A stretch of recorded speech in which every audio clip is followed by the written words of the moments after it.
반갑습니다. 김동찬입니다. 코비드로 인해 갖고 처음에 이야기할 때 될 거로 생각을 못하고 또 더군다나 선거가 어떻게 진행될지 우리가 예측 불허이기 때문에 과연 될 수 있을 것인가. 공교롭게도 마이애미에서 하는 행사에 또 초청을 받는데 제가 이야기했더니 집에서 가면 오지 말라고 그러더라고요. 그래서 다행히 우리 양호 회장님이 저희 사무실을 같이 쓰고 있습니다. 그래서 뉴욕은 뭐 해도 되지 않겠는가 이렇게 생각을 했습니다. 저는 외교 방향에 대해 간음이라고 이야기했지만 뭐 제가 석학도 아니고 사실 잘 모릅니다. 근데 이야기를 하면 뭔가 사람들 다른 분들에게 어느 정도 이렇게 난리지 하나 보탬이 되지 않을까 이렇게 생각을 하는데 사실은 이것은 뭐 외교 관련해서 뭐 한국 정부나 이런 데에서 오랫동안 연구하신 분들이 제일 잘할 거라고 생각합니다. 단적인 예로 부시 대통령이 이제 집권하고 그때 노무현 대통령 때였죠. 그때 폴 월포비츠 그러니까 국방부 장관이 한국을 방문해 갖고 주한미군을 빼겠다 이렇게 이야기해서 한국의 여러 언론들이 노무현 정부가 반미 정부이기 때문에 미국에서 그렇게 한다고 막 난리법석을 떨었습니다. 근데 폴 월포비츠는 10년 전부터 Foreign Affairs에다가 뭐라고 썼냐면 미군이 특정한 영역에 대규모로 배치된다는 것은 오히려 거기에서 볼모가 될 여지가 높기 때문에 가장 안전한 곳에 미군을 배치하고 필요할 때 신속 기동군으로 기동 타격대 형식으로 분쟁에 개입하는 것이 가장 바람직하다라는 이야기를 끊임없이 했던 사람입니다. 근데 그 사람은 주한미군을 생각했을 때 한국 땅에 3만 명이 넘는 주한미군이 있다는 것은 북의 공격이 이루어졌을 경우 3만 명 때문에 미국이 이 볼모로 잡혔을 경우 생각하면 미국이 할 수 있는 게 더 없기 때문에 빨리 주한미군을 빼야 된다 이런 전략을 가지고 있었던 사람입니다.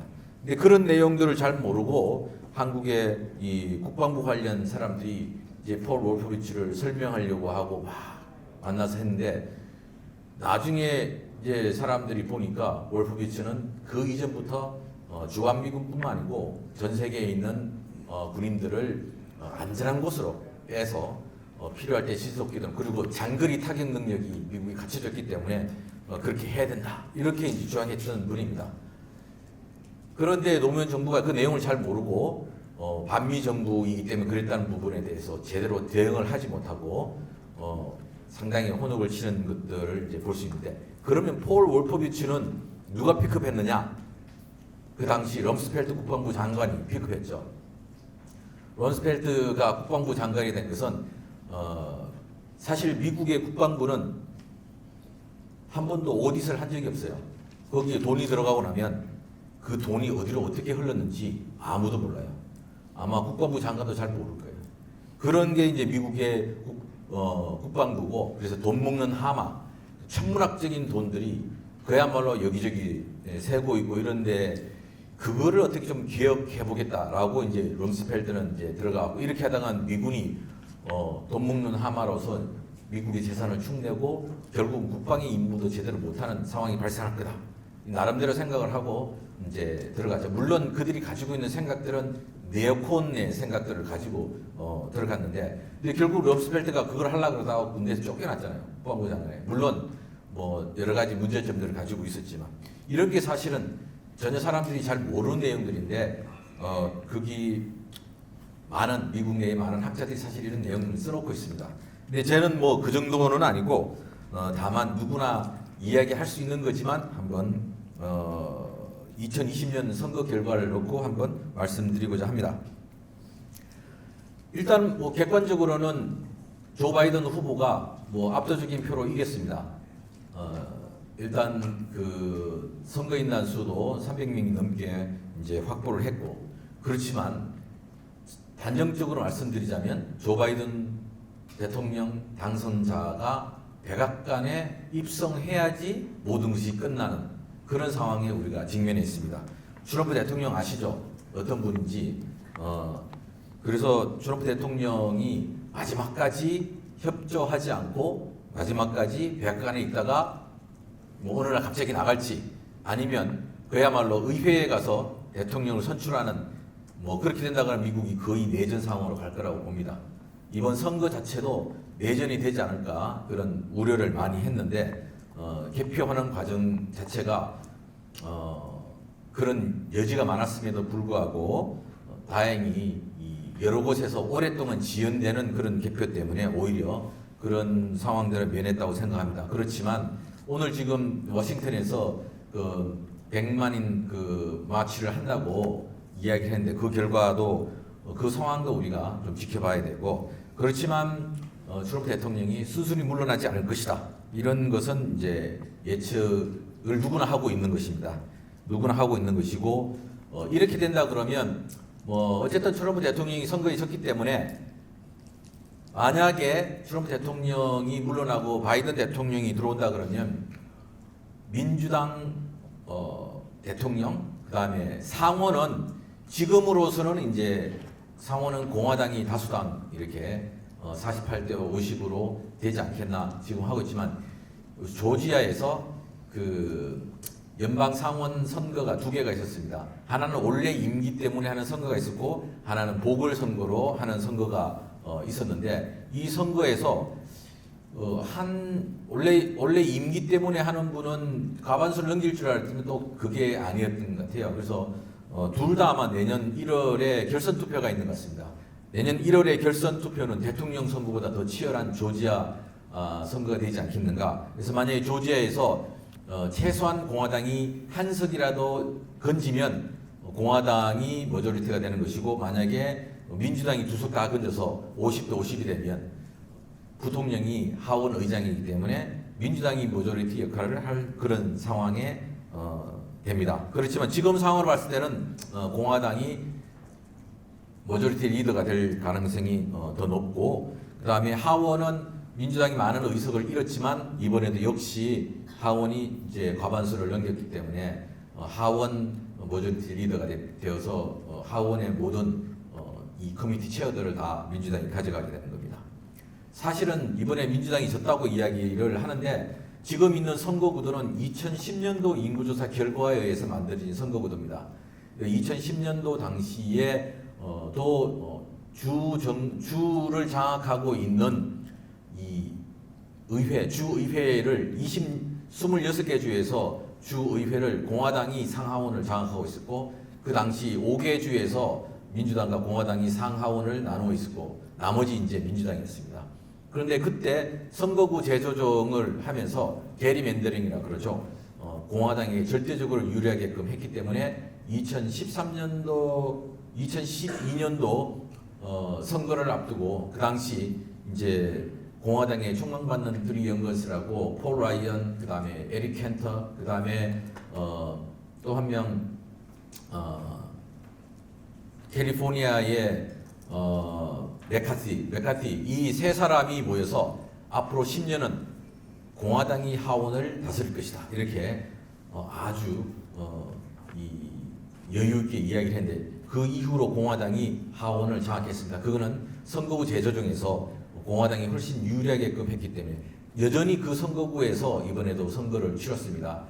그래서 사실은 민주당이 다수당이 될 수 없는 그런 처짐에도 불구하고 워낙 압도적으로 사람들이 많이 나와서 투표를 했기 때문에 민주당이 그나마 선방을 했던 것입니다.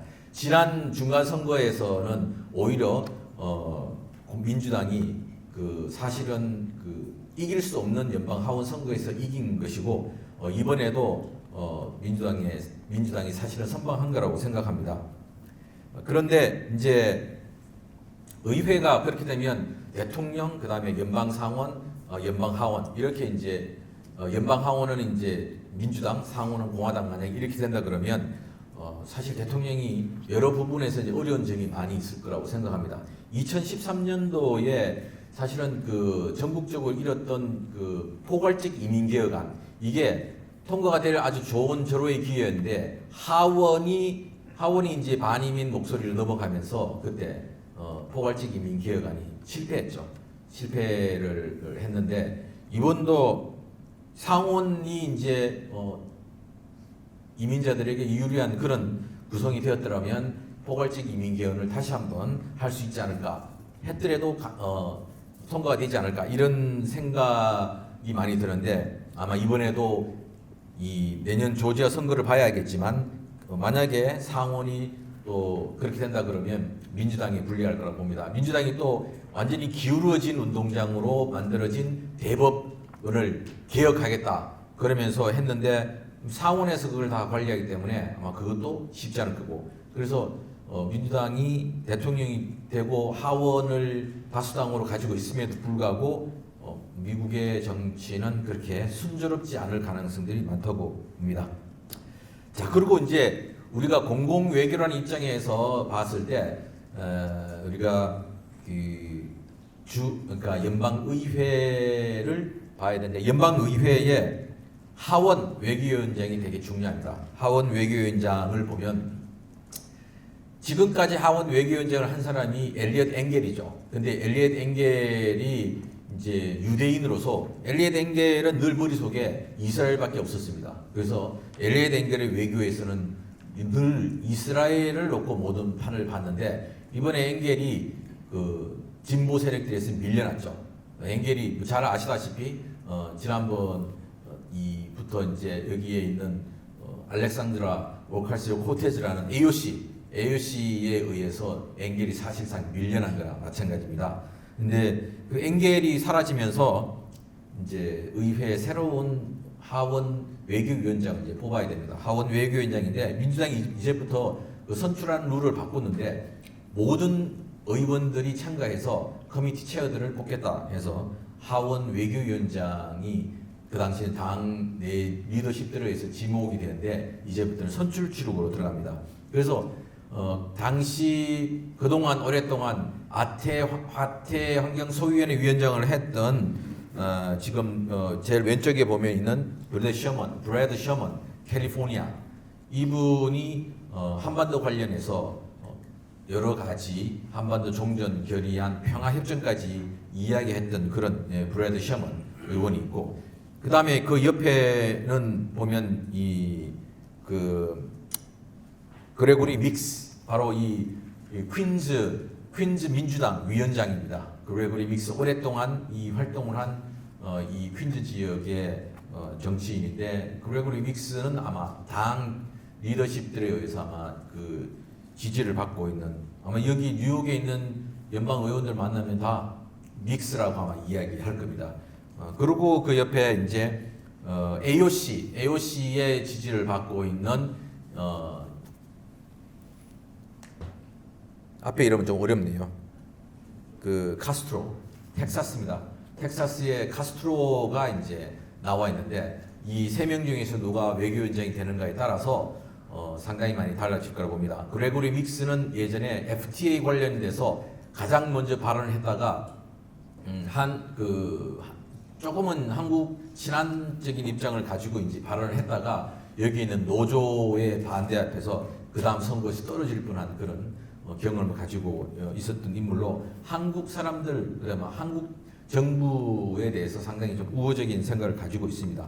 카스트로는 아직 신인이 이번에 이제 재선이기 때문에 그런 부분들을 잘 모르지만 그렇지만 이 외교위원장이 누가 될 것인가 제가 누가 돼야 된다고 이야기는 할 수는 없습니다. 그러나 우리가 봤을 때 한반도의 평화를 위해서 가장 관심을 갖고 일을 할 분이 누구인가 이 세 명 중에 해야 되는데 만약에 여기에서 우리가 뭐 A라는 사람이 절대적으로 필요하다 그러면 모든 지역에 있는 의원들에게 이번 외교위원장 선출할 때 A라는 사람을 밀어주기 바란다라고 여기에 참가한 분들이 편지 보내고 찾아가서 이야기하고 할 수 있습니다. 그렇게 되면 아무래도 자기 지역구 주민들의 이야기를 많이 들으면서 특정한 외교위원장을 선출하는데 아마 영향을 미치지 않을까 그렇게 생각합니다. 그 다음으로 이제 중요한 분이 상원 외교위원장입니다. 상원 외교위원장은 지금 만약에 공화당이 다수당이 된다 그러면 지금 있는 위원장이 아마 될 겁니다. 제임스 리치가 아마 그 상원 외교위원장이 아마 될 가능성이 있고 만약에 민주당이 머저리티가 된다 그러면 바로 뉴저지에 있는 밥 메넨데스 의원이 상원 외교위원장이 됩니다. 이 두 사람 다 상당히 한반도에 대해서는 강경 발언들을 오랫동안 해온 분들이고 특히 이제 그 민주당의 밥 메넨데스 같은 경우는 한반도에서 특별하게 이렇게 그 관심을 갖고 이야기하는 것 같지는 않아요. 그렇지만 이 사람이 이제 쿠바계 출신이고 하기 때문에 상당히 그런 부분에서 이제 반북적인 이런 발언들은 상당히 많이 했는데 다만 지역에 있는 주민들이 어떻게 이 반메넨데스나 짐 리치를 다가가서 설득하고 이야기하는가 이것도 대단히 중요하다고 생각합니다. 근데 이 아무래도 그 반메넨데스는 한인들이 밀집한 지역이기 때문에 여기 뉴저지에서 오신 그 여러 위원님들이 마음 묻고 메넨데스에게 편지 보내고 또 지역 오피스에 찾아가서 설명하고 그러면 아마 여러 가지 설득할 수 있는 부분이 있을 거라고 봅니다. 그 다음에 국무장관이 누가 될 것인가? 국무장관에 이제 보면 사실 미국의 국무장관이 누군가 되는가에 따라서 외교 방향이 완전히 달라지죠. 우리 그 지난번 오바마 행정부 때 국무장관을 오랫동안 이제 그 힐러리 클린턴 장관이 하면서 그 국무부의 여러 일들이 제대로 되었는지 안 됐는지 우리가 한번 되돌아볼 필요가 있을 것 같습니다.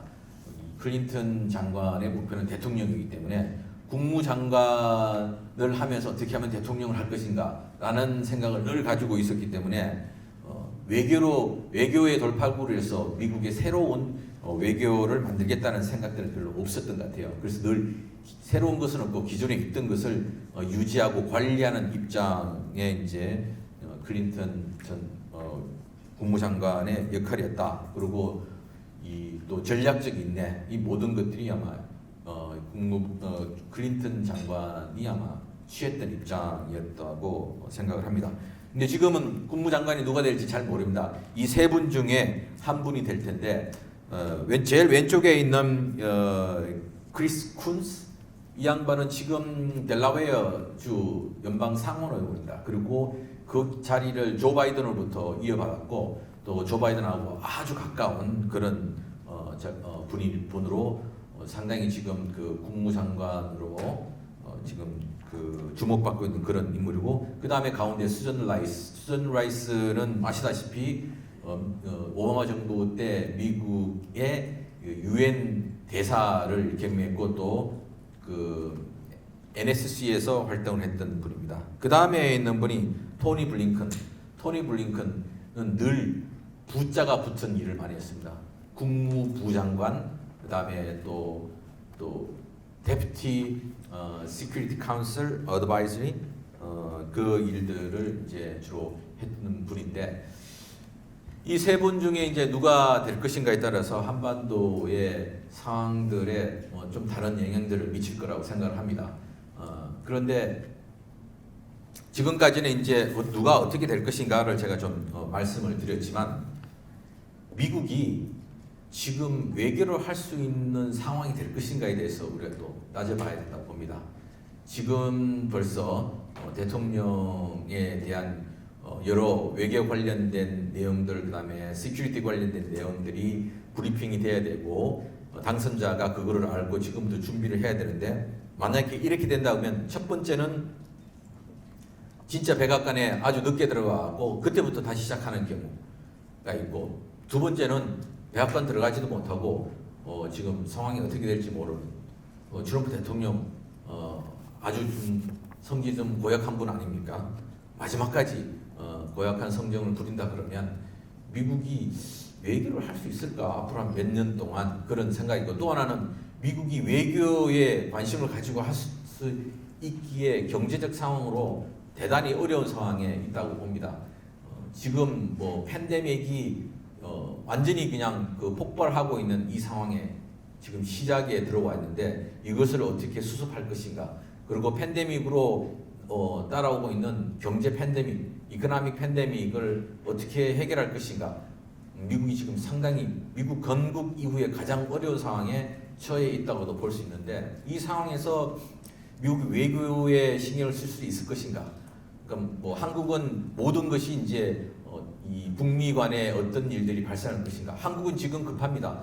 이 한국이라는 조그만 시장을 가지고 더 이상 이 한국을 발전시키기 어렵기 때문에 한국은 더 넓은 시장이 필요하고 내수 시장이 필요한데 그 내수가 북쪽과 경제 협력을 통해서 되어야만 적어도 한 7천만 그 다음에 남북이 힘을 합치면 당연히 이 중러 국경선 있는 그 지역이 주목받게 되고 그러면 그 부분들이 개발이 되면 그 주위까지 산 1억 명 정도 되는 내수를 형성해야지만 한국이 안정적으로 발전을 할 수 있는데 지금은 그야말로 위태위태한 그런 상황입니다. 인구 5천만으로 만약에 무역이 무너진다. 전 세계가 문제가 있으면 무역이 안 된다 그러면 한국도 마찬가지로 어려운 상황에 처할 수밖에 없고 그걸 미리 알고 있기 때문에 어떻게 하든지 내수를 만들 수 있는 게 필요하다는 생각에서 한국은 국가의 개방 국경선을 열고 서로 민족 내부의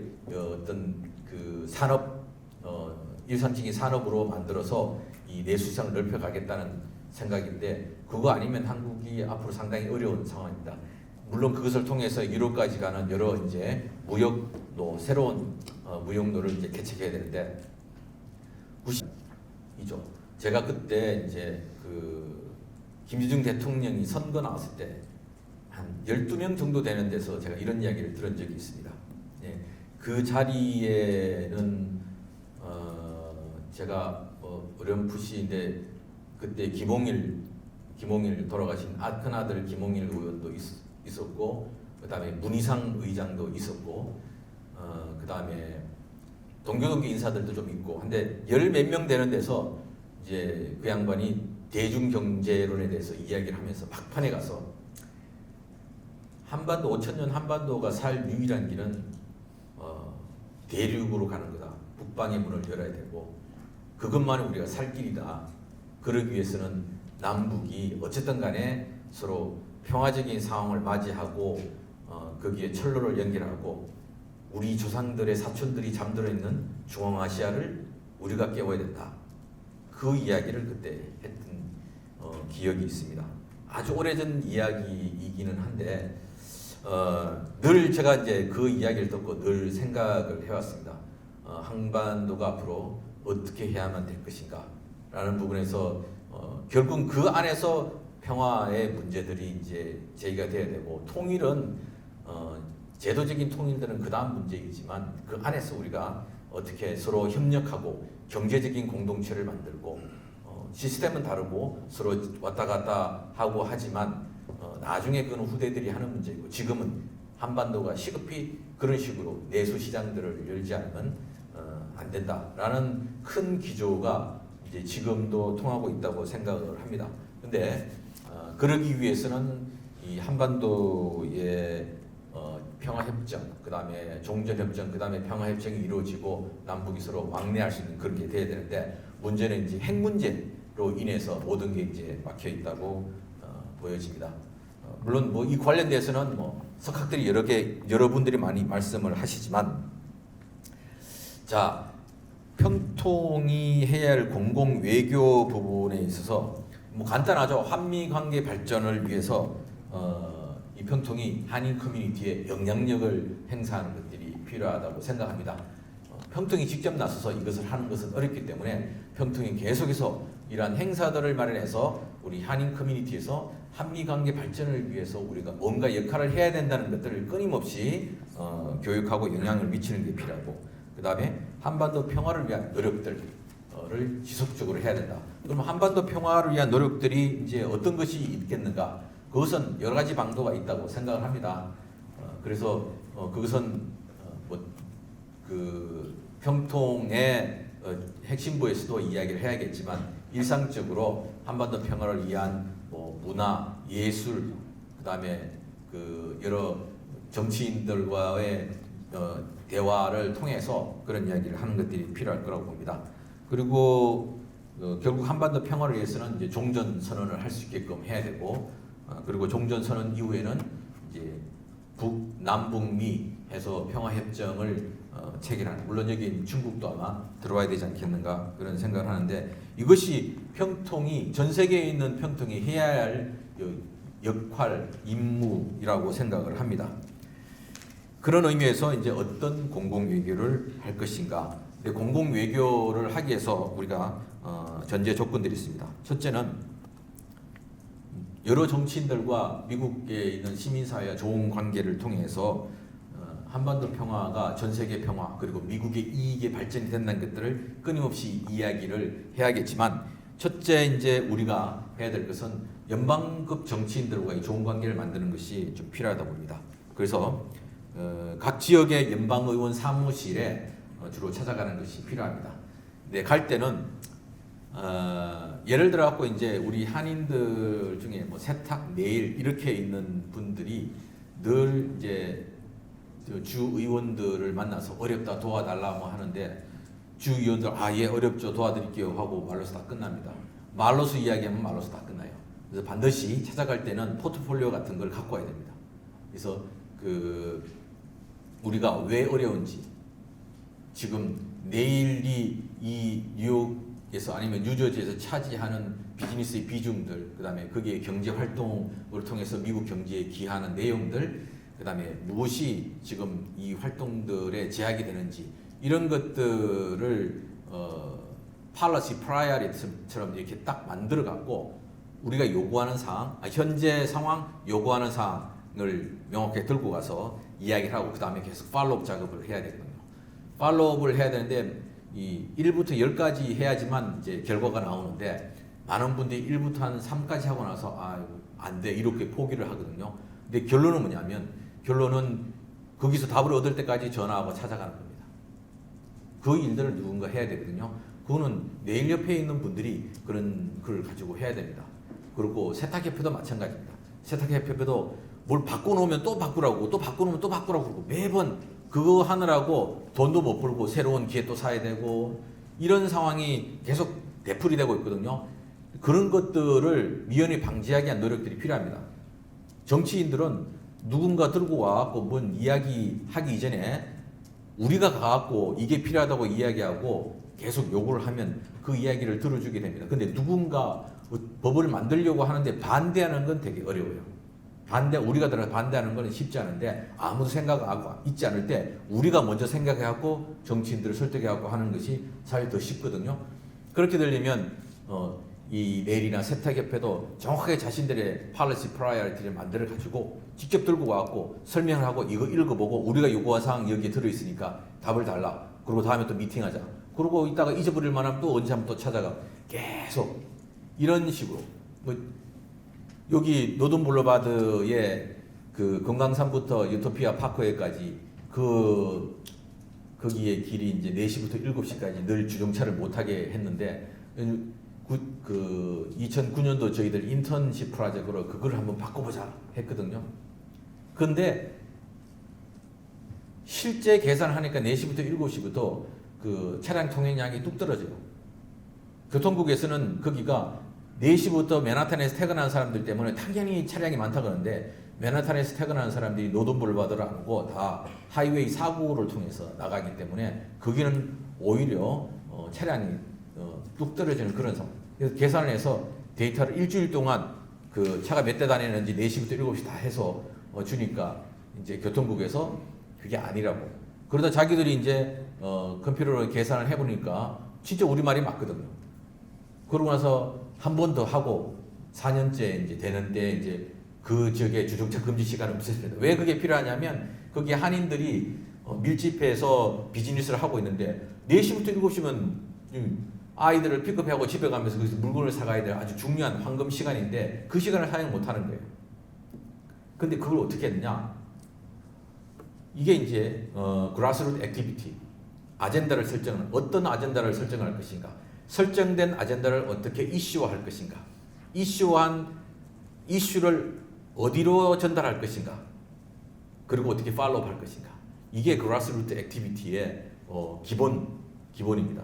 그래서 처음에 인턴들이 그걸 가지고 기자회견하고 그 다음에 지역 다니면서 한국어, 중국어, 일본, 영어로 해갖고 페티션 한 500몇 개 다 받고, 그 다음에 그걸 가지고 커뮤니티 보드 7에 가져갔고, 커뮤니티 보드 7이 이거는 우리보다는 이 시의회 교통위원회에 가져가야 되겠다고. 시의회 교통위원회 당시 이제 잔루 위원장이 있었고 거기다 이제 전달해서 그럼 우리가 프루프가 필요하다 해서 4시부터 7시까지 차량들을 다 이 스탑워치를 해갖고 이제 조사해갖고 리포트를 내고 그러고 난 다음에 그 지역의 시의원이 새로 된 피러그 의원한테 틈만 나면 찾아가고 부르고 그래서 피러그 의원은 나중에 길거리에서 저번 데서 보면 Mr. Kim, I'm doing my best, don't worry about it.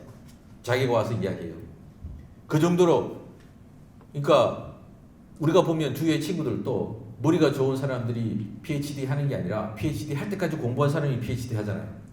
마찬가지로 결과가 나올 때까지 계속 팔로우하는 거예요. 스트레스 받지 말고 정치인들 볼 때마다 그거 했느냐 어떻게 진행되느냐 매번 이야기하는 거예요. 나중에는 이제 교통국에서 그거 없애겠다 그랬을 때 뭐 피러그가 흥분해갖고 전화를 했더라고요. 이게 이제 중요한데 마찬가지로 우리도 공공위원회도 이런 식으로 지역 정치인 사무실에 끊임없이 문지방이 닳도록 드나들어야 됩니다. 갈 때는 한반도 평화에 관련된 지금 우리가 시급한 게 종전선언을 해야 된다.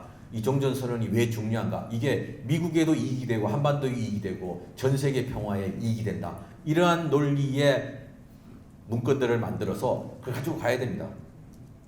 근데 그 평통 이름은 안 되니까 다른 이름으로 만들어야 됩니다. 이따가 이야기 드리겠지만 그런 식으로 해서 계속 틈만 나면 찾아가는 거. 근데 디스트릭에 있는 스태프들은 그 내용 잘 몰라요. 이야기 설명만 그래요 뭐 그러고 그러면 나올 때 이거 니네 그 Foreign Affairs 스태프한테 이거 꼭 전해달라고 이야기해요. 그리고 Foreign Affairs 체어하고 Affairs 스태프이 디스트릭에 올 때 우리하고 미팅 한번 만들어 달라고 아니면 컨그레스맨이나 워먼이 올 때 미팅 한번 만들어 달라고 계속 그 이야기를 하는 거예요. 그러면 미팅 한번 만들고 그런 식으로 이제 계속 이거는 방법이 그거밖에 없습니다. 계속 조르고 요청하고 이런 것을 전 지역에서 전 지역에 있는 분들이 의원 사무실에 문지방이 닳도록 지난번에 이야기했는데 어떻게 됐느냐 뭐 의원님 반응이 어떠냐 또 찾아가는 거예요.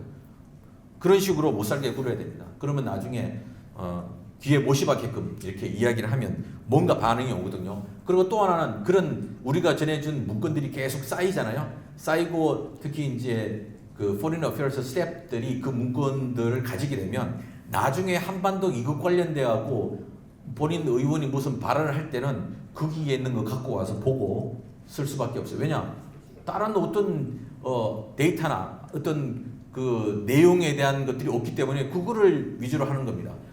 사람들이 이제 APEC 이야기하는데 APEC의 가장 중요한 게 뭐냐면 먼저 정보와 인포메이션을 대량으로 만들어내고 대량으로 쏟아붓는 거예요. 의원 사무실 가다 전부 다 APEC이 내놓은 이스라엘 평화가 꼭 미국의 평화다. 이런 문건들이 이만큼 쌓여 있어요.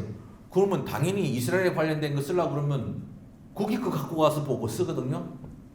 그러니까 그런 식으로 모든 인포메이션, 모든 정보는 한반도 평화에 관련된 것들이 동일하게 다 그렇게 쌓여야 됩니다. 그 안에 그 사람들이 보든 안 보든 쌓여 있으면 언젠가는 보게 됩니다. 그런 식으로 계속 전달하고 이런 역할들을 이제 하기 위해서는 제일 먼저 지역 연방의원 사무실을 문지방이 닳도록 찾아가야 된다. 그리고 1월 첫째 주 화요일이 되면 항상 의회 개원식이 있습니다. 2년마다 한 번씩 있는데 그 의회 개원식에 지금은 뭐 코비드 19이라서 좀 쉽지는 않지만 거기에 우르르 지역구 사람들이 찾아가는 거예요. 축하합니다. 뭐 꽃 하나 가지고 의회 갈 때는 늘 30불 미만 선물을 가져가야 됩니다. 그래서 꽃 들고 뭐 괜히 그 축하한다 그러면서 뭐 한 200~300불짜리 갖고 가면 빠꾸 당해요. 그러니까 30불 미만에 뭐 꽃도 그 정도로 이렇게 준비를 해서 아니면 한국에서 나오는 부채 있잖아요. 부채 저기 뭐 이야기해도 이 영사관에 있는 문화원에 가면 그런 거 많이 있을 거예요. 선물용으로 그런 것들 뭐 안 쓰고 있는 것들 좀 갖고 전해주고 그러면서 우리 지역에서 왔는데 올해는 당신이 정말 한반도 평화를 해서 뭐 좀 해달라고 이렇게 이야기를 해야 됩니다. 그리고 또 하나는 이제 워싱턴 사무실의 담당 스태프 아까 말씀드렸죠. 이게 Foreign Affairs 관련된 스태프의 연락처를 달라 그러고 이메일을 받으면 그 이메일로 계속 메일을 보내는 거예요. 답이 오든 안 오든 간에 뭐 새로운 우리의 띠어리가 있으면 또 보내고 그렇기 때문에 계속 한반도 평화에 관련된 띠어리 이런 것들을 우리가 잘 받아갖고 이런 활동을 할 수 있는 이름으로 계속 보내야 됩니다. 한 달에 한 개 정도는 적어도 보내갖고 이 사람들이 한반도 평화 이렇게 되는구나. 그리고 한국 내에서 한국 사람들이 얼마만큼 한반도 평화를, 미국 내에서 미주 한인들이 얼마만큼 평화를 위해서 관심을 갖고 활동을 하는가, 그런 활동들을 다 모아갖고 사진과 함께 계속 그런 것들을 이제 펀드레이징 행사 것들이 있습니다. 근데 우리 돈이 많이 없기 때문에 많은 돈을 들고 가는 게 아니고 그냥 내가 가서 내 밥값 할 정도로 그냥 들고 가고 주고, 그러면 그 자리에서 쉽게 만날 수 있거든요. 만나갖고 뒤에 이렇게 갖고 왔던 그 전해주면서 이거 좀 읽어보라고. 나는 이것 때문에 지금 이 일 끝나지도 않은데 중간에 조퇴하고 왔다고. 이렇게 이야기하면서 이제 기억에 남게끔 계속 전달해야 됩니다. 그리고 한반도 평화, 그리고 열린데 가기 전에는 한반도 평화에 관련된 내용들을 습득을 잘해야 됩니다. 그 정치인들이나 스태프들을 설득하는 분들이 뭔가 알고 이야기를 해야 되거든요. 1, 2, 3. 그 전혀 모르고 이야기하면 안 됩니다. 잘 모를 것 같으면 타핑만 이야기하고 이거 읽어보라고 이렇게 전달을 제대로 좀 하고 와야 됩니다. 그리고 한반도 평화를 할 수 있는 통일된 단체가 사실 필요합니다. 대표성이 있는. 자, 시민참여센터, 한반도 평화. 안 맞잖아요. 시민참여센터가 왜 갑자기 한반도 종전기획안을 들고 오나? 저희들은 갈 때 저희들 이름으로 그렇게 시민참여센터 이름으로 이거를 안 합니다. 왜냐면 우리는 여기에 시민 관련된 시빅 오거니제이션이기 때문에 한반도 평화를 위해서는 한반도 평화를 위한 그런 사실 단체가 필요합니다. 그건 이제 우리가 고민을 해서 어떤 이름을 할 것인가. 평통 이름을 할 수 없으니까 그런 식으로 활동을 할 수 있는 범동포적인 그리고 전국적 영향력을 가지고 있고 전국적으로 이제 그 인정받을 수 있는 상징적인 그런 단체가 있어야 됩니다. 그 이름으로 문건들을 만들어내고 그 이름으로 모두 다 전국에서 찾아가고 이런 게 이제 그 미국 내에서의 연방 정치인들하고 관계를 만들면서 준비해야 될 것이 아닌가 이렇게 생각을 합니다. 마지막으로 여기에 이제 청년 세대 분들이 모였으니까 부탁을 좀 드리자. 그러면 미주 한인들이 이런 공공 외교 그 다음에 우리의 요구 사항들을 정치인들이 이야기하고 이러기 위해서 제일 중요한 게 뭡니까? 그 사람들이 코리안 아메리칸이 중요하다는 생각들을 갖고 있어야 돼요. 나의 지역구에서 온 사람인데 다음 선거에 꼭 필요하네 이런 생각을 갖게 해야 되는데 이거 가도 코리안들 우리 타운에 있던가 그런 식으로 생각을 하게 하면 안 됩니다. 그래서 중요한 게 한인들의 유권자 등록과 투표 참여율이 필요합니다. 이 사람들하고 좋은 관계를 가져야지. 그래서 이번에 투표율이 67점 몇 프로, 거의 68% 가까이 된다고 그랬죠. 대통령 선거에서. 근데 그 계산은 당시 만 19세 이상, 만 18세 이상을 전부 다 유권자를 보고 투표한 사람들을 나누기 때문에 그거밖에 안 나오는데 만약에 유권자 등록 대비했다 그러면 거의 90% 가까이 나올 겁니다. 이번 선거는. 근데 유권자 등록 하든 안 하든 그 사람이 서류가 있든 없든 간에 인구조사에서 나오는 만 18세 이상을 이상으로 투표한 사람들을 분자했을 때 나온 그런 숫자이기 때문에 이거는 그 한인들도 적어도 80% 이상 이 투표 참여를 만들어야 됩니다. 이 뉴저지만 하더라도 유권자 등록률이 89%, 뉴욕은 80% 넘습니다. 근데 아직도 한인들의 유권자 등록률은 60%에 와 있습니다. 우리가 숫자가 적어서 마이너리티가 아니고 유권자 등록률, 투표 참여율이 적기 때문에 마이너리티예요. 인구 3%도 안 되는 유대인들이 왜 머저리티로 인정받느냐? 그 사람들은 소수이지만 결집된 힘으로 미국 사회에 막강한 영향력들을 행사하기 때문에 머저리티로 인정받는 거거든요. 근데 보세요. 블랙 커뮤니티, 라티노 커뮤니티 인구가 유대인보다 훨씬 많죠. 근데 아직도 입만 열면 다 마이너리티라고 하죠. 거기는 물론 이번에 선거에서는 이제 블랙 커뮤니티에서 많이 나왔지만 늘 그들은 참여율이 유대인보다 사실 적어요. 영향력 가지고 있는 역량은 있지만 영향력을 그만큼 많이 만들어내지 못하는 거죠. 우리 미주 한인들이 뭐 한 200만이 조금 넘는데 200만 좀 넘는 미주 한인들이 결집된 힘을 가지고 하나의 목소리로 영향력을 발휘한다 그러면 똑같이 미국 사회에서 존경받고 인정받는 머저리티 대열에 들어갈 수 있다고 생각을 합니다. 숫자가 적은 것은 큰 문제가 아닙니다. 그 숫자로 얼마만큼 결집된 힘을 가지고 영향력을 행사하는가. 역사적인 예를 볼까요? 로마노스 왕국 처음에 조그만 몇 사람들이 시작해갖고 거대한 로마 제국을 만들었죠. 그리고 몽골도 마찬가지 아닙니까? 징기스칸을 따르던 거의 소수 부족들이 모여갖고 나중에 제국을 만들었죠.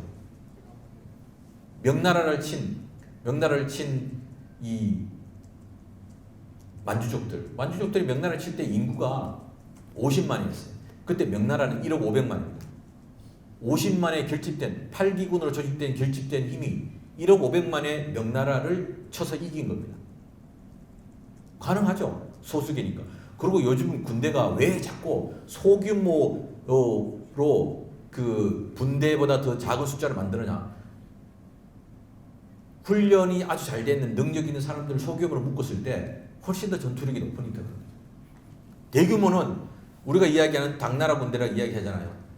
당나라 군대 100만 명은 뭡니까? 명령을 내리면 저기 명령 끝까지 하달할 때까지 시간이 너무 많이 걸리고, 명령 내리고 또 새로운 바뀐 명령 내리려고 그러면 나중에 일단 중간에 다 그냥, 그래서 오합지졸이 된 거예요. 당나라 군대가 숫자가 많다고 꼭 유리한 건 아니고, 그랬을 때 우리가 비록 숫자가 적지만 그런 것에 우리 핸디캡을 생각하지 말고 커뮤니티를 조직하고 교육하고 그 다음에 커뮤니티가 영향력을 미칠 수 있는 그런 것으로 만드는 것들이 대단히 필요합니다. 그러기 위해서는 제일 기본이 뭐냐? 유권자 등록률 높이고 투표 참여율을 높이고, 그래서 미국 사회에 참여하고 미국 사회에 영향력을 미칠 수 있는 그런 커뮤니티로 우리가 만들어져야 됩니다. 그 역할은 여기 있는 청년 세대 이외에는 할 수 있는 사람이 아무도 없습니다.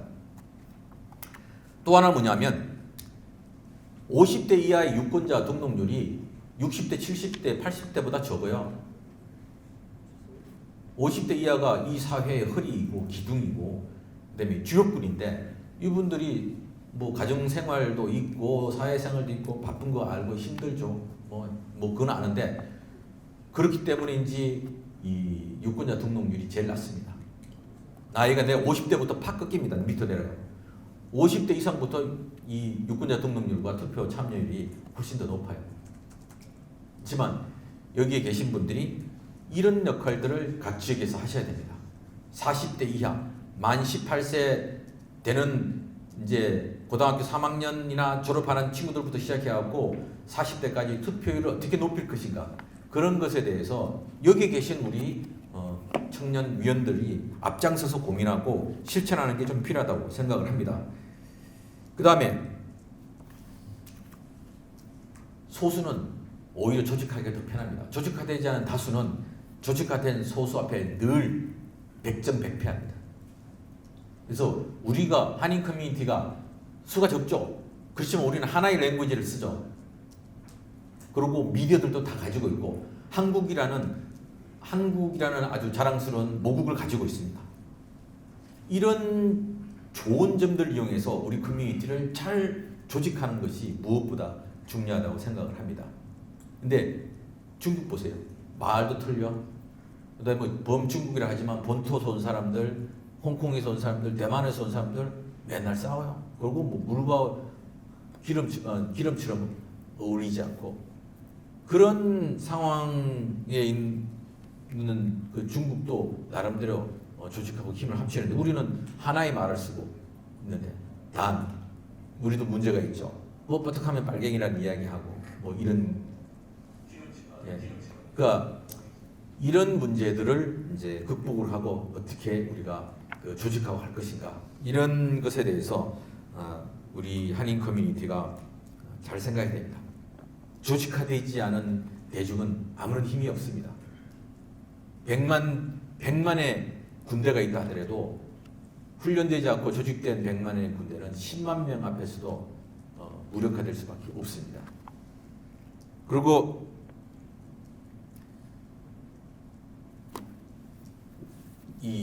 우리의 모국이 우리도 잘 모르는 사이에 지금 전 세계를 선도하는 역할을 하고 있습니다. 당연히 저는 선도할 수밖에 없는 여러 가지 이유가 있다고 생각합니다. 왜냐? 100년 전, 101년 전 우리는 우검치에서 우리 농민군들이 얼마 안 되는 일본군 이 기관총 부대 앞에서 거의 10만이 전멸했잖아요. 그러면서 나라를 완전히 잃었는데 우리는 100년 전으로 돌아가고 싶지 않은 거예요. 한반도에 있는 모든 구성원들이 100년 전으로 돌아가고 싶은 사람들 아무도 없을 겁니다. 그런데 옆에 있는 일본은 늘 생각하면 옛날에 군국주의가 너무 좋은 거예요. 그때 우리가 대동아를 경영하기 위해서 이 한반도와 만주, 중국 대륙도 다 삼킬 수 있었고 동남아시아도 그랬는데 그때가 좋았어. 그때로 돌아가. 매번 그런 과거로 돌아가자는 군국주의에 사로잡혀 있던 일본, 우리가 넘을 수 없는 벽이라고 생각했던 일본이 어떻게 됩니까? 일본은 이제 거의 뭐 일본도 폭망한 국가나 마찬가지입니다. 미국이 세계에서 제일 잘 나가고 있는데 어느 날 대통령이 Make America Great Again이라고 이야기해요. 옛날로 돌아가자는 거예요. 그래서 가끔 사람들이 물어봐요. 옛날이 언제가 좋았냐 그러면 Before the Civil War라고 해요. 아니 옛날로 그런 시대로 돌아가겠다는 사람들 앞에 우리는 그때로 돌아가고 싶지 않아요. 그러니까 늘 미래를 생각하고 미래를 가는 겁니다. 그러니까 오늘날 대한민국 저렇게 만들어진 거예요. 얼마나 많은 사람들이 바로 얼마 전까지 엄동설안에 나와서 촛불 들고 아우성을 쳤어요. 만약에 그때 해결 안 되고 또 지금도 했다면 코로나 앞에 다 속수무책으로 다 지금 어떻게 된지 눈에 선할 겁니다. 이런 상황을 봤을 때 아직도 전 인류상 가장 참혹하고 고통스러운 전쟁을 겪었죠. 식민지를 겪었죠. 그 다음에 분단 상황이 아직도 유지되고 있습니다. 그래서 우리가 더 강해지고 단련된 것도 있지만 해결해야 될 문제가 바로 외세에 의해서 나누어진 우리의 모국인데 저는 뭐 이것도 언젠간 해결될 문제라고 생각을 합니다. 그래서 잘 나가는 우리 모국을 뒷배경으로 해외 동포들이 정신 좀 차리고 좌우 이런 식으로 나누어서 하지 말고 절대로 나하고 싸우자는 사람에게 논쟁하지 마세요. 그분들 설득할 수 없습니다. 그 시간에 다른 분들 이야기하세요. 늘 이거는 뭐 사람의 세계나 곤충의 세계나 짐승의 세계나 똑같은 게 늘 15%는 내 편이고 15%는 반대편이고 나머지 70%는 대세를 우리가 가서 설득해야 될 70%가 있는데 그 15% 있는 사람들하고 논쟁하지 마세요. 논쟁에서 될 사람과 안 될 사람이 있는데 그런 논쟁 시간에 우리가 가야 할 길들을 70%에게 잘 설명하고 잘 설득하고 좋은 관계를 맺고 이런 식으로 한인 커뮤니티를 오르거나이저 해야 하는 것들이 필요하다고 봅니다. 또 거기에 우리를 도와주고 있는 모국이 있기 때문에 그래서 저는 이제 공공외교에 관련돼서 구체적으로 정책에 대해서는 말씀을 드리기는 힘들지만 어떻게 우리가 공공외교 활동들을 여기서 할 것인가 무엇을 준비하고 어떤 방식으로 할 것인가에 대해서 지금까지 말씀을 드렸습니다. 제가 뭐 언제부터 얘기했죠? 다행입니다. 여러분 지루하실 것 같다고 빨리 끝내려고 이야기했는데 하다 보니 자꾸 옆으로 새서 다 끝내고 그럼 질문을 지금부터 받습니까? 예. 예. 네, 정말 유익해요. 예. 지금 여기 뉴욕협의회 김세희 위원께서 질문이 더 하시니까요. 마이크 나가겠습니다.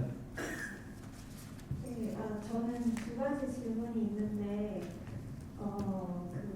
일단 첫 번째는 유대인 사회를 예를 드시면서 유대인들이 3%밖에 안 되지만 미국 주류 사회에 되게 큰 영향력을 끼치고 있잖아요. 유대인 사회와 비교했을 때 미국에 거주하는 한인들이 결속이 안 되는 이유를 김동찬 선생님께서 분석하신 게 있는지 그게 첫 번째 질문이고요. 그리고 두 번째 질문은 연방 정치인들하고 관계를 만들기에 대해서 말씀하시면서 통일되고 상징적인 단체가 필요하다고 하셨잖아요.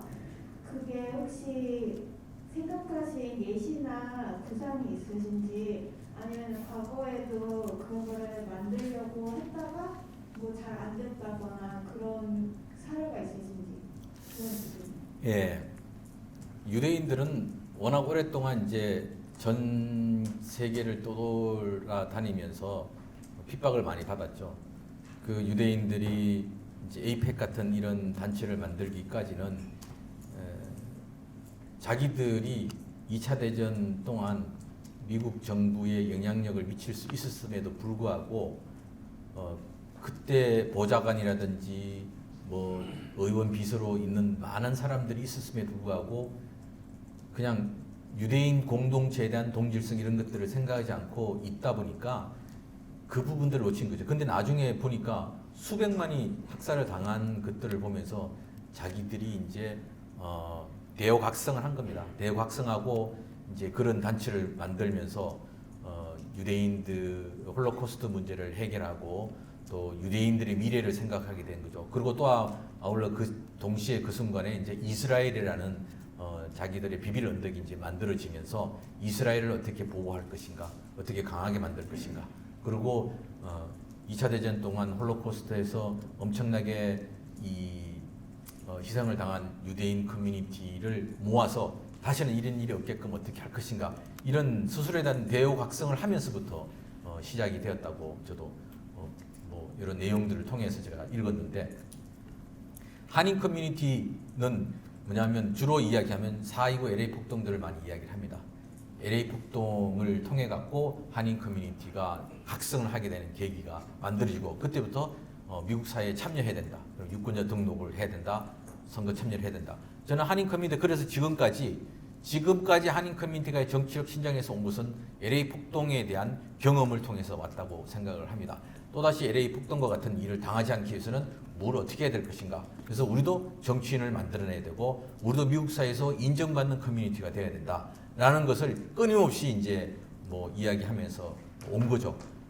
물론 우리가 유대인 커뮤니티만큼 혹독하게 그런 것을 피해를 받지는 않았지만 한인 커뮤니티 나름대로 자기 발전을 향해서 이제 달려왔고, 에이시안 커뮤니티 중에서는 우리가 가장 오르거나이저가 잘 돼 있고 또 지역에서 그나마 영향력을 미치기 위해서 노력을 많이 하는 그런 단체라고 생각을 합니다. 특히 이제 유권자 등록률을 보면 한인들이 에이시안 중에서는 제일 높다고 이 에이시안 아메리칸 페더레이션인가 거기서 나온 자료에도, 그리고 인구조사 참여도 한인들이 제일 높다고 이렇게 나와 있는데, 뭐 그것은 긍정적인데 이것 갖고는 안 된다는 거죠.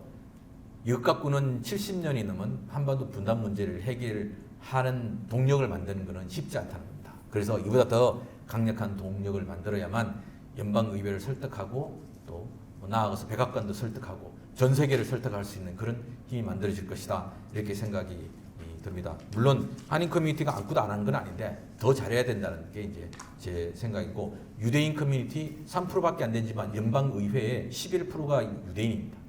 물론 이번에 한인들 큰 성과 있었죠. 한꺼번에 3명이 더 늘어났습니다. 연방의회에. 이거는 우리들에게 아주 좋은 기회이고, 그만큼 한인 커뮤니티가 미국 사회에서 이제 두각을 나타내는 거라고 생각이 듭니다. 더군다나 앤디 킴 의원 같은 경우는 의원 중에서도 가장 퀄리파이드 된 분입니다. 원래 초선에서 국방위원회나 세출위원회, 웨이전 민스 커뮤니티에 들어갈 수가 없습니다. 그런데 3선은 돼야만 들어가는데 초선에 앤디 킴 의원이 국방위원회에 들어갔죠. 그리고 미국 역사상 단 이 앤디 킴 의원 지역구가 시빌 워, 그러니까 남북 전쟁 이후에 민주당이 처음으로 재선했습니다. 민주당의 역사를 새로 썼거든요. 그것도 거기에 많은 백인 이런 것도 아니고 그냥 어디 에이시안이에요. 에이시안에 와갖고 거기서 재선을 했는데 초선 때는 1.3% 이겼는데 이번에는 아마 거의 한 14% 정도로 이겼거든요. 압도적으로 이겨버렸습니다. 이런 거를 보면서 우리는 여러 이제 우리 한인 커뮤니티가 발전할 좋은 모멘텀에 지금 들어와 있다고 생각이 드는데, 앞으로 연방의회나 이런 데 나가는 우리 후보들, 한인 2세대나 이런 분들이 진짜 능력 있고 퀄리파이 된 분들이 나가는 게 일단 필요하고, 그다음에 그분들이 나갔을 때 전국적으로 지원해 주는 것도 필요하고, 앤디 김 의원도 되었음에도 불구하고 자기의 든든한 백그라운드가 코리안 커뮤니티라는 것을 아마 뼈저리게 느꼈을 것입니다.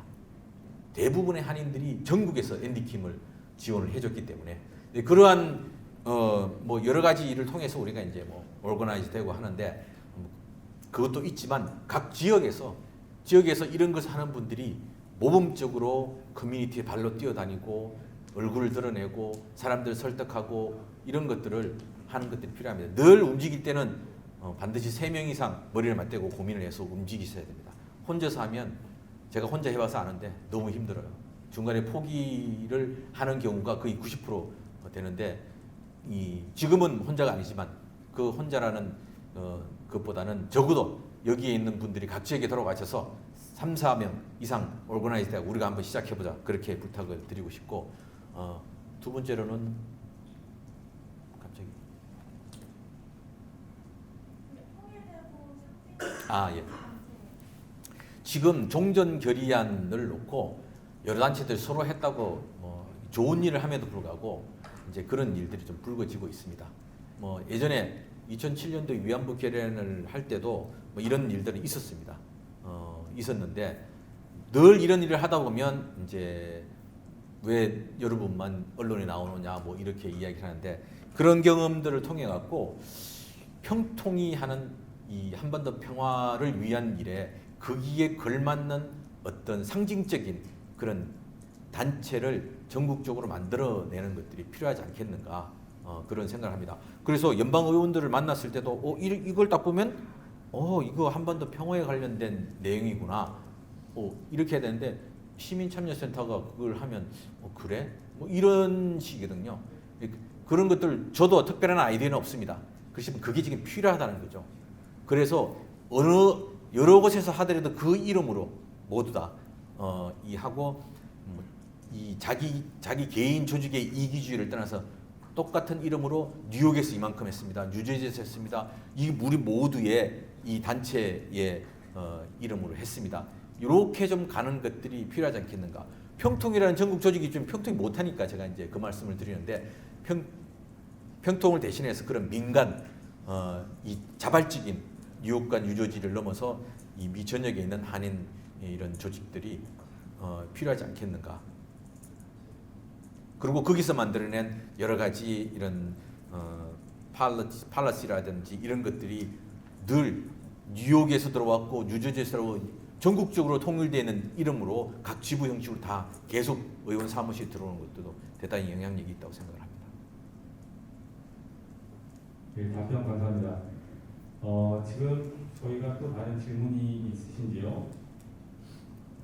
지금 여기 계신 분들 중에서 또 다른 질문 있으신 위원님들은 손을 들어서 저에게 알려주시기 바랍니다. 예, 명찰을 보여주시겠습니다. 네, 저기 뉴욕협의회의 안녕하십니까. 강의 잘 들었습니다. 제가 젊은이한테 명명한테 물어보니 그 트럼프를 지지하는 젊은이들 중에서 왜 그러냐 물어보니 이제 민주당이 전통적으로 뭐 오바마 정부도 그렇고 일본 쪽에 이제 위안부 문제나 아니면 영토 관련 문제나 일본을 좀 편을 많이 들었기 때문에 나는 트럼프가 좋다 이런 식으로 답변하는 젊은이들이 많았었거든요. 그래서 그게 이제 첫 번째로 사실인지 궁금하고 두 번째로 이제 아직도 일본하고 이제 불매운동이 이런 아직 문제가 외교적으로 이어지고 있잖아요. 그래서 앞으로 미국 민주당이 됐고 새로운 이제 바이든 정부에서 어떻게 될 것인지 궁금합니다. 네, 오바마 정부는 피보트 아시아라고 이야기하면서 일본, 호주를 거점으로 해서 이 중국을 봉쇄하는 전략을 세우겠다고 했죠. 그러면서 이제 일본의 케네디 가문의 손녀딸을 대사로 보내고 한 것은 사실 미국이 이제 돈이 없으니까 이 태평양 지역으로 나오는 모든 그 함대나 여기에 중간 기착지로서 일본에서 연료를 공급을 받고 일본이 절대적으로 필요하죠. 그거는 처음에 미국이 아시아로 오면서 일본을 거점으로 하겠다고 했던 그 전통적인 전략 맥에서 벗어나지 않는다고 생각을 합니다. 태평양에서 와갖고 연료를 받을 때는 일본밖에 이제 없으니까 그러면서 이제 늘 일본을 중심에 놓고 아시아를 이제 생각해 온 것은 그 미국의 전통적인 방법이고 그거를 벗어난 유일한 분이 이제 뭐 트럼프 대통령이죠. 트럼프 대통령은 그걸 알지도 못하고 알고 싶어 하지도 않고 그냥 내가 생각한 대로 하겠다라고 했기 때문에 이제 그런 것이고 트럼프 이외의 모든 미국의 전통적 외교는 아시아는 일본을 중심으로 뭐 진행을 해왔습니다. 그거는 뭐 카스라 탭트 조약부터 시작해갖고 늘 역사 속에 있어 왔는데 이번 정부도 그럴 것이라는 것을 설정을 해놓고 우리가 출발한 것이 필요하다고 봅니다. 그리고 이제는 한국 정부도 힘이 세졌기 때문에 한국 정부도 자기 목소리를 내고 분명히 자기 전략을 이야기하는 것이 필요하다고 생각합니다. 조선이 왜 망했는가? 조선이 망한 이유는 청나라도 폐기한 청나라의 세계관으로 마지막까지 세상을 보다가 망한 거거든요. 조선의 세계관이 스스로 보는 세계관이 없었습니다. 그것에서 우리가